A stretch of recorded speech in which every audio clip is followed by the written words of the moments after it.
Heard There Will Be Words. That was the last time I was ever here. Now I'm reading 35 There Will Be Words later. I'm back. It's exciting. So this is a piece that came out of me wanting to write kind of off-genre, some stuff that would never fly in a workshop. And so this is the kind of garbage I come up with. We got our powers on an October afternoon, sophomore year. Joel, Mick, and Diana were at my house procrastinating on a science project. My parents and little sister were in the living room while we sat on the porch, pretending to fill a cardboard trifold on the table. Diana noticed the light first, and the rest of us looked in time to see it expand from a single point in the north sky and fill the air. We blinked awake on the porch floor. Mick said something about UFOs and Joel called him an idiot. When Joel stood and gripped the railing, a chunk snapped in his fingers like a cracker. My first thought was my parents would kill me. I didn't say it aloud, but Mick asked if they were likely to come outside before morning, said we could deny it was us. I backed away and Mick turned to Joel. "Don't say that, man. It must have been termites or some shit." Joel's eyes widened like mine. Diana moved to the rail. Seriously, she blurred over to it and the rest of us felt a breeze as she went. I figured it out first and Mick confirmed when he laughed at me. "No way, man. I ain't no psychic." "Our lips haven't been moving, fucktard." I thought that shit. I didn't say it. Joel and Diana realized next, and I didn't need to read Mick's mind to see when he figured it out as well. I felt light as I walked over to the railing myself. From the other end of the street, a high voice cried out, "Sally!" Looking out, we spotted Miranda, one of my little sister's friends. Another breeze hit us, knocking the trifold off the table, and we saw Diana next to the girl. Diana seemed as surprised as we were, looking back behind long hair mussed by the run. She spoke to the girl a second, and then they were both on the porch. "Holy shit!" "Sorry, kid," Joel said. "Have you guys seen my bulldog?" Miranda answered back. "We were walking when that big light went up, and then I couldn't find her. And then what?" I asked. "And then she was suddenly on the other side of the neighborhood, where she thought Sally might have gone," Mick answered for her. "Then back to her side, then over here, all with a thought." "How do you know that?"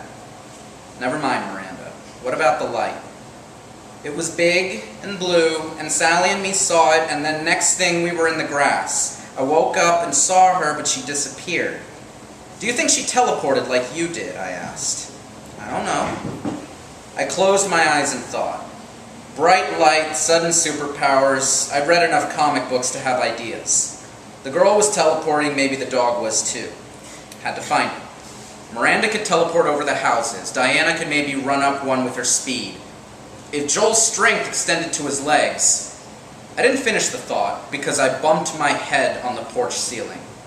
Looking down, I'd levitated several feet up. So I got flight, the dream power. I floated down. It didn't seem hard to control. It really only took as much energy as walking. I said we needed to find Sally, telling Miranda to get on the rooftops. I told Diana to scale the streets and Joel to try jumping between yards. Mick I didn't need to instruct verbally. He would stay in case my parents came out asking questions. If anyone could fool them, it'd be the mind reader. I floated upward. At first I was a little envious of Joel's super strength. It really seemed the best power, but here I was flying. Oddly slow, but flying. I kept just above the rooftops, scanning for the bulldog. Daylight waned, but I searched. When the second-story window shade opened up to my left, I tried rushing behind a chimney. I still wasn't fast, maybe as quick as I could run. I saw Joel leap from house to house. His strength really did go through the whole of his body. I shouted, and he smiled nervously and leapt toward me. He asked if I had any luck, and I said no. I complained of my slowness and the window that opened, and he said we'd figure it all out after we found the dog and not to worry. I hated him a little right then. He said to go up high while he went back to check on Mick. I did, and managed to catch a perfect view of Joel's big jump from that roof and impact on the asphalt. I caught the exact moment the bones of his legs split upward through his shoulders. What hadn't been broken was liquefied.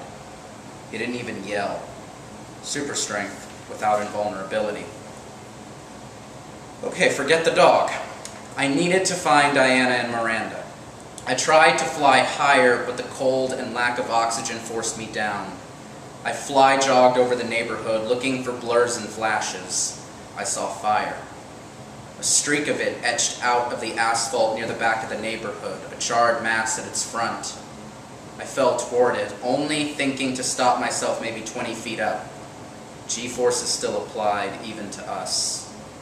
Diana's body still breathed a bit, red and smoldering as it was.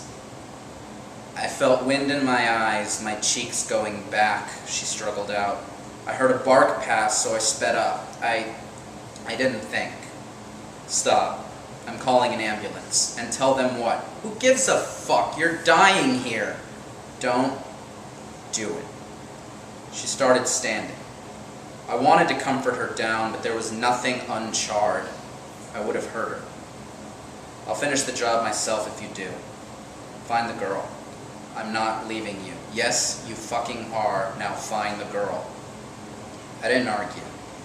I flew up maybe 4 or 5 miles an hour and pulled out my phone. After calling the ambulance, I noticed a white shape wandering by in one of the back lawns. I descended to the dog, angry. All this for fucking you, I screamed. Sally turned to me and disappeared. I saw, however, that 4 indentations remained in the grass and began pawing away. She wasn't teleportation after all.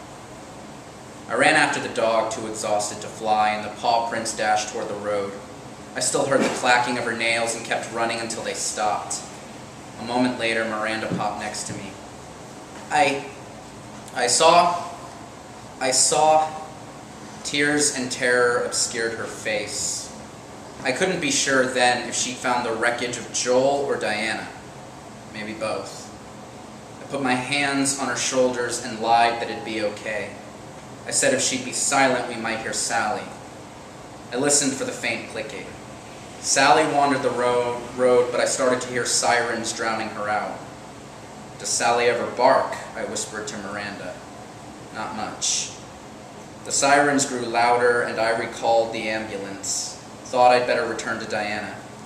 When it rounded the corner, I jumped back, hearing a canine squeal and watching the left tires round up over nothing. After it passed, I stepped forward into something squishy but unseen. Miranda teleported next to me. I want you to go back to my house, I told her. But what about Sally and your friends? Let me handle it. Go back to my house. Miranda didn't argue. She was a good kid. What's better, her power let her move fast. I didn't go back to Diana. I didn't meet the ambulance. I focused on Sally, finding the bulk of her frame and dragging it to the side of the road. I combed the street with the side of my foot like a hoe. I moved intestines and bone all together into a neighbor's lawn. I told myself I'd return with a box and shovel. The ambulance passed back, probably with the baffling remains of my friends. I trudged home. When I came to the house, the front door was wide. There was crying inside. My steps shook.